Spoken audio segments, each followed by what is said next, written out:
Alright, I got a story for you all that a friend of mine asked me to put online. This is a story about the bike that nearly made me not want to paint any more bikes. 2008, early May, around this time, I had met someone from Texas who had a custom motorcycle shop, and I did a helmet for him. And I met him through a motorcycle event in North Chicago. I talked with him and come to find out he knew my cousin down there, and he gave him a good word to use them to paint. He hired me to do a helmet. He liked the helmet, and a couple of weeks later he asked me, "Hey, I got a bike for you if you want to paint it. I want to try something new." He liked my flame work. I said, "Fine, not a problem." About a week later, they sent me all of the bike parts. I painted it. It took me 3 weeks to do the bike parts complete. I did a candy red, really heavy flake, white pearl, white stripe, black borders. We painted the handlebars and like 10 other pieces. It was a full dress Harley that was customized. They chromed it out and everything. This is my first big job that I ever got, okay, of that caliber.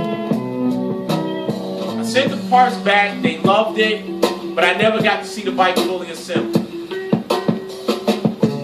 August of that same year, I go to a Black Bikers Roundup that was in Memphis.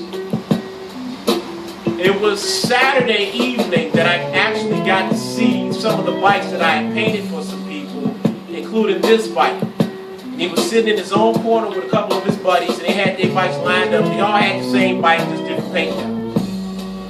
I saw his bike, and I immediately went over to take pictures, and I'm like, wow, it looks beautiful. Chromed out, speakers, everything on it, rims, you name it, this beautiful. Before I could say anything, the guy came by, he was like, "Hey, you like that?" I said, "Man, I love it." But before the words "I painted this bike" came out of my mouth, he immediately started bragging about all of the awards that he won, all of the cash prizes that he won for best bike paint, concept, everything.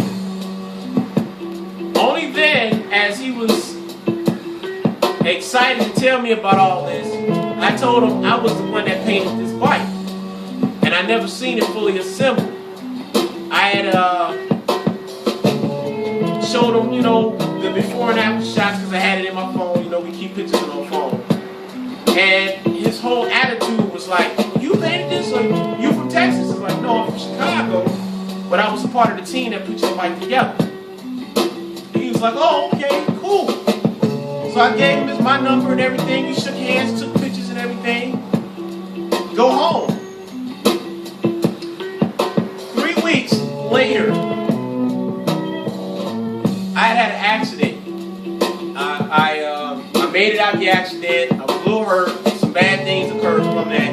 But the week following, the guy who hired me to paint his bike calls me up and says, "Billy," that's my nickname, "need you to sit down. I need to talk to you." I said, "Okay, fine. You met the guy whose bike I hired you to paint?" I said, "Yeah." He's like, "Why did you tell him that you painted that bike? You don't know the trouble and the nonsense this guy got me going through." And I said, "Well, what was the problem? He wasn't satisfied?" Because that's not the interpretation that he gave me in Memphis. All of the awards he won and everything. He said, "Yeah, but, you know, his wife came and she said that he thought a Latino painted his bike." Now, no disrespect to my Latino family, my white family and all that. I got love for all of y'all. Art is art. I respect all artists. Anyway, make a long story short, he wanted the bike painted over again. I'm mad about it. Although I got paid for it, it was just the fact that I put my heart into that paint job because I wanted that paint job to really represent how good I was. About a couple of months later, the season's over. I guess something happened to the bike. He brings it back to the guy, and he was telling me that he was just adamant about finding another guy to paint the bike and this and that and this and that. The day they went to go paint that bike, his wife had gave me a call. I forgot I gave her my number. She kept the card. She calls me. She tells me, I'm the wife of the person whose bike you painted. Now, he wants somebody else to paint the bike because he has this ridiculous notion that a black guy isn't as good as another guy. A white guy or a Latino guy to paint his bike. And she said she was pissed off when he heard that. And his wife was white. This is a black guy that had issue with it. His wife is white. Okay? And she told me that bike's color is going to stay the color that you painted it because I paid for that bike to get painted as a gift. So don't worry about that bike. That bike color is going to be on there for a while. And if he wants to change the color, he's going to have to pay for it himself. I like the work, and you're going to paint something for me. Which eventually I did paint a helmet for her, and Miss Angela, I believe that's her name. Thank you very much. And I just remember that after that, I didn't want to touch another person's bike. I felt frustrated because I'm in Chicago, and I'm trying to get people to see the work that I do. And a lot of other people are getting the work that I know that I can do. So it was really hard to deal with that.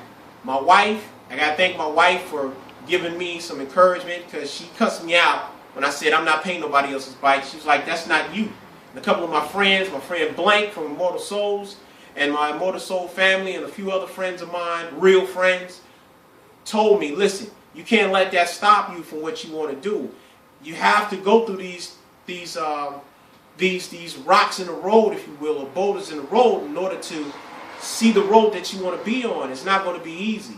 So I got a chance to redeem myself years later, and the words of encouragement from that man's wife helped out a lot too, along with everybody else. But the moral of the story is that if you believe in what you're doing, don't give up. I don't care what happens.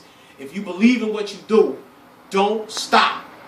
And that's my word for the day, and as you can see what's in front of me, I'm still doing my best to try to give people a good quality product.